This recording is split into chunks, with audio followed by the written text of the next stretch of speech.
may have taken considerably longer than the time it took us to fix it, and we'd have been worried about being blown onto the shore or the rocks. Where we were a few hundred miles offshore, we had plenty of time. If it had taken us 24 hours to fix and we'd had to stop the boat, we wouldn't have been worried about drifting into shipping lanes or the rocks. We would have had plenty of time and space.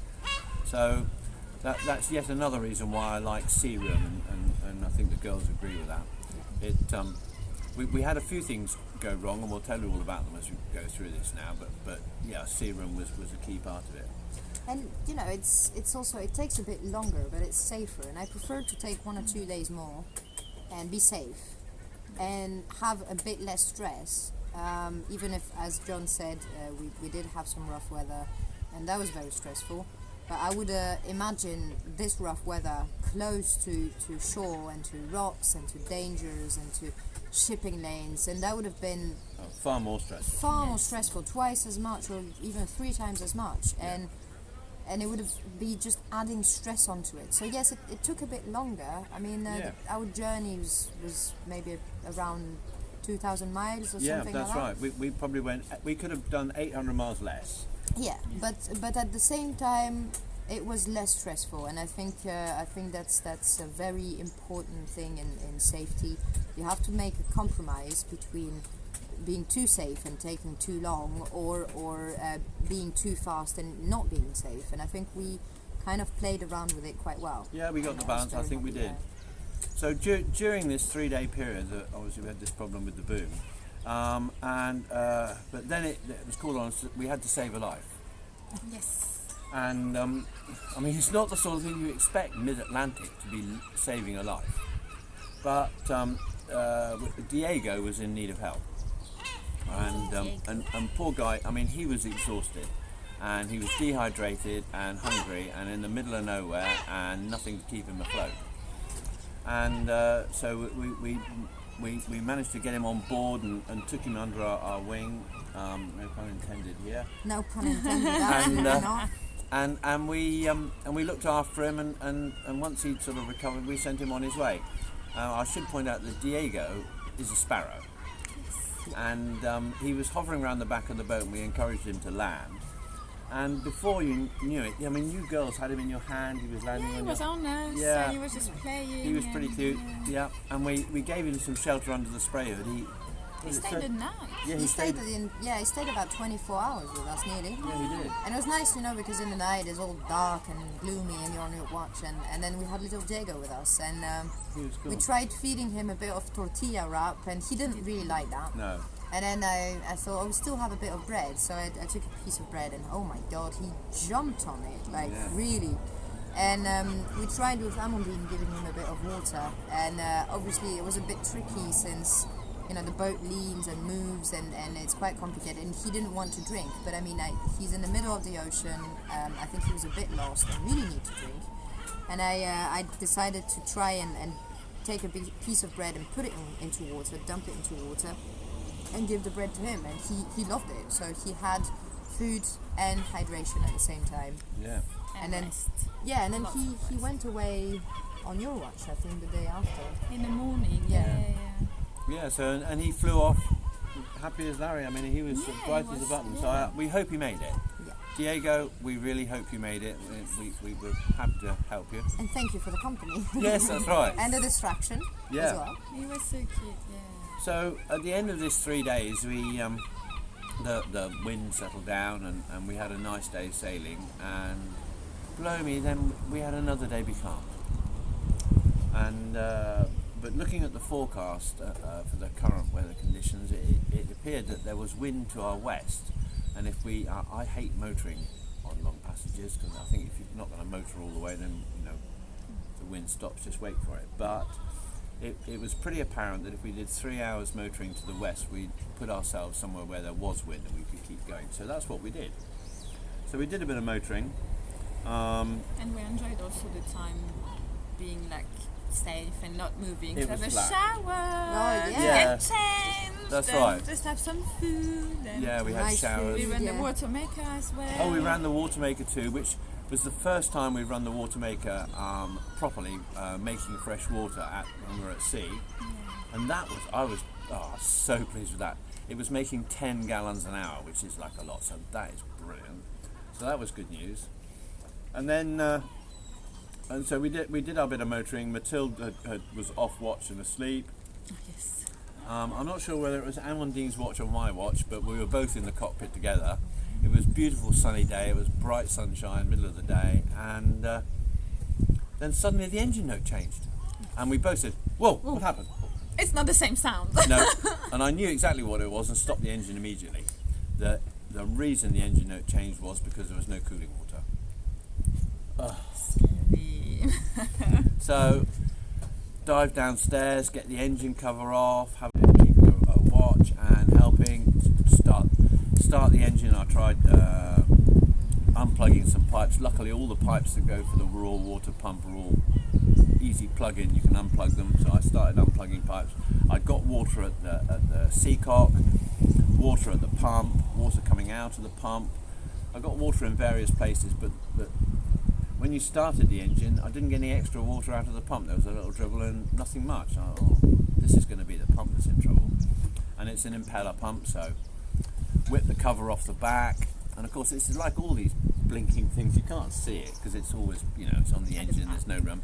And the front of the pump's got the pulley looking at you, and you need to take the cover off the back. So I got the cover off the back. So I got a mirror to look in there, and all the little fins are perfect. I mean, the little legs on the impeller were absolutely... I expected to see them all shredded, and that's why I wasn't pumping. Nope. And then I noticed in the centre there was a little piece of rubber sort of just wisping where it shouldn't have been. I better get this out. So I took it out and discovered that the brass centre of the impeller had torn away from the impeller itself. So the centre was going round, but the out blades weren't.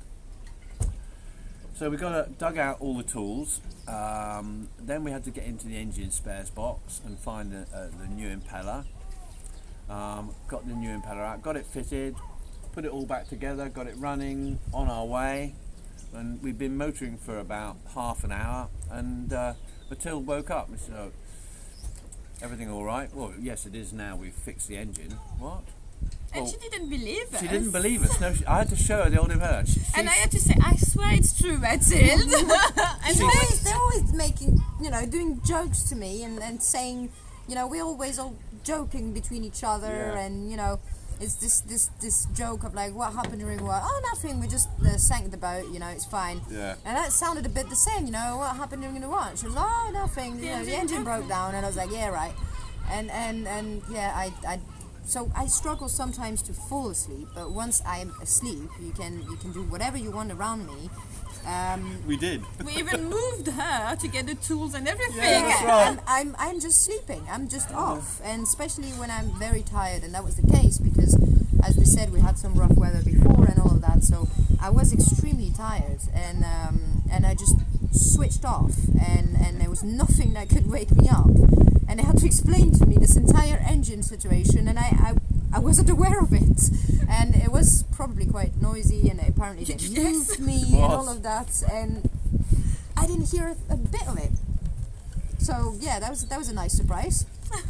So having got that sorted, we motored ourselves into some wind and turned the engine off and started sailing again, and that was good.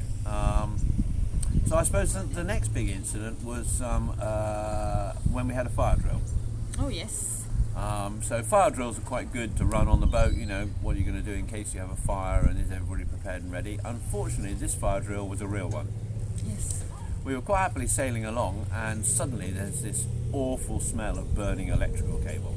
And the alarm and the going alarm. off. Yeah. And the alarm going off.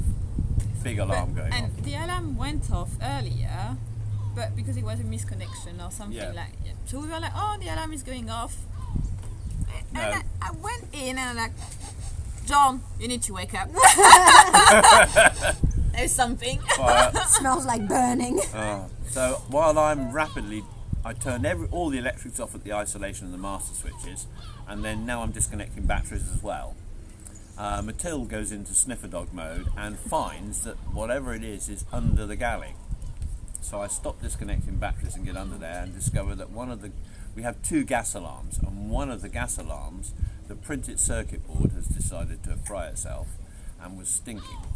So it wasn't too critical, it wasn't anything too dangerous, but But I mean, when But I it saw could have you been. starting to unplug things, and I know you were in full protecting the rest of the electrical circuit Yeah. and all of that, and I didn't want to say, what if first we locate where the fire is? And so I just quietly stood up and wedged my way around him without him seeing me because he was fully focused, and started like just sniffing around, and then I located the fire on one side of the boat and then a bit more on the galley, and I just followed the smell, and Yeah, it was good. and it was, I think it was good how we organized each other in terms of I couldn't not unplug the electrical system. I don't know where or what to do, so he was fully on that, and I mean the only bit of useful thing I could do was actually locate where it is, and Amandine on her side kept on watch because, well, that's the Somebody thing. had to when keep watching. And we didn't have IAS anymore, so we didn't know Yes, if things no were AIS, around that's us, right. And when an emergency situation occur, everyone has the tendency to forget all the rest around you because you focus 200% on what's going on.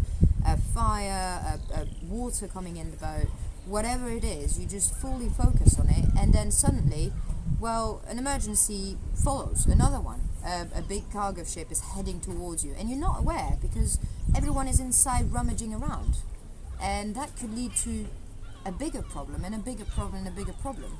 And I think it's good how we organized each other without really telling each other. Oh, it was no. perfect. Amandine Fell stayed, into stayed on place. watch. I started disconnecting, and Mathilde went straight into what I'm going to do. And before we knew it, we had the wire cut to it and isolated it. Everything was turned back on. I mean, within 10 minutes, we were back to normal again. Yeah. Which was really good. So that I'm chuffed to bits. I mean, it was really, it was brilliant. So having saved a life and put out a fire, avoided a crash with a fishing boat. While sailing. While sailing and fixed the boom without stopping. We're doing pretty well. We're heading south down the Portuguese coast, and we've got a few days sailing left to get into Cadiz.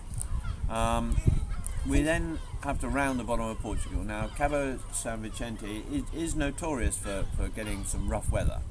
But Predictwind were absolutely adamant we were going to get 10 to 15 knots and pretty smooth seas coming around there, which was delightful. That was great. To be able to escape a nasty bit of sea and rough weather at that point was perfect. Unfortunately, again, It's not what we got. it's not what we got. We got 24 hours of, again, 35 knots sustained with gusts up to 40 in at least 8 metre seas. They were huge. Desperately trying to keep the boat slowed down, and it was hard work. And of course the worst thing about it is, I mean, the boat is lovely, bless her, she just laps it up, but it's so hard moving around the boat when it is so violently moving, and it's really tiring, you know, just standing up and just moving from one place to another. You have to hold on with this hand, and then you've got to get the next hand hold, and It's like Try to go it's to the like toilet. Yeah. It's not possible. It's like climbing, or it's like this moment that we are in the cockpit and you look at each other and you're like, oh, I want to pee. And this is just such a normal action. You know, you go to pee, flush the toilet, and that's it. No, not on a crossing, especially when the weather is rough. When someone is in front of you and wanting to pee, you feel pity for them. Oh, yes. You feel really bad for them. You're like, oh, I'm sorry. And the I wish reason I could is, do it for you. yeah, the reason is that first you have to take all your gear out. No, So first life you have to jacket? go there. oh well, first you've got to get down Locate, below. yes. Yeah. Yeah, you gotta Life go jacket.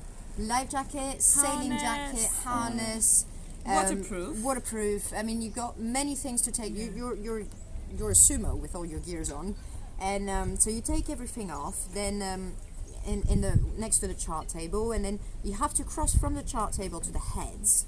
That's a big danger zone, you know. Everything is rocketing around and all of that, and it's more like climbing up to the heads than actually walking or crawling. And once you're in the head, then comes a hard part.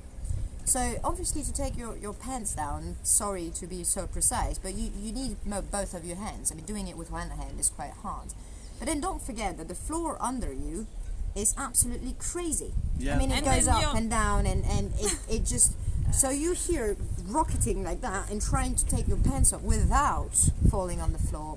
pants down because that Or would be crashing your head into the wall. Yeah. Yes, yeah, precisely. and then you have to pee, but obviously the toilet is not gimbaled. It's just, you know, it's there and it's like that.